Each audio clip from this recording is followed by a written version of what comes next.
Hey guys, me Keith, Elder Rock, back with part 2 and the wrap up of Defender Blue Label. This could be my shortest wrap up ever because when we left off we had some problems. I wasn't really sure what was going on, and a lot of the problems, if you watched part 1, were due to cabling, basically just due to cabling issues. Okay, let's start with where we left off. The Blue Label, we left off with sound issues. The game was playing good, and some controller issues. So, the sound issue turned out to be the sound cable. I got the cable when I got the stack of Williams boards, and the cable was pinned out wrong. It was completely backwards. Repinned out the cable, and the game now sounds great. So I'm going to grab the camera. We're just going to walk through, recap, and finish up. I don't think this needs to be a super long wrap up here. Okay, so me Keith here in Thailand. Okay, so again, never trust cables unless you build them. So the cable problem, I started probing around and noticed that the control signals coming in were not jiving up with what was on the blueprint. So repinned out the cable, sound works, but in the process you got a new op amp. The caps didn't come in time.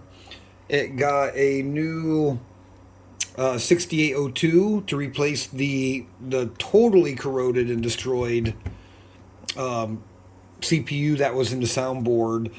And I think that's about all that happened here. New socket.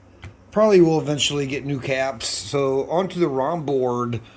The ROM board was pretty much okay. The ROMs were okay.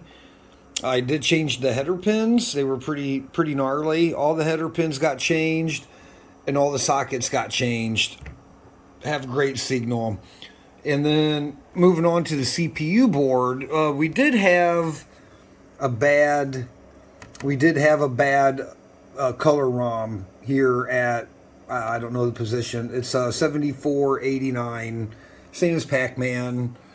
That was bad. I changed out a couple diodes, and I changed the color resistors, and you can see the screen. This looks awesome. And then this board got all new sockets, CPU socket, single decoder socket, and all new RAM sockets. So really didn't make any damage there. New line filter caps, and that's about it. Super clean. Got all the flux off. This was just a pretty straightforward refurb, and the problems that we had in the last video was all due to cabling. And between this cabling and the cabling for my test module, I had the audio in. I had the audio in and the speaker ground reversed in the box. That's why I wasn't getting anything on the other side of the volume potentiometer. The voltages look great. We're about 5.1, 5.12 on the CPU and ROM board. And yeah, I know I got some weirdness going on here. That end of that cable was bad. So I just choked it down a little bit, recrimped it, and the control cable actually works pretty good now. I'd hook it up here, but I don't have an adapter built for that guy yet.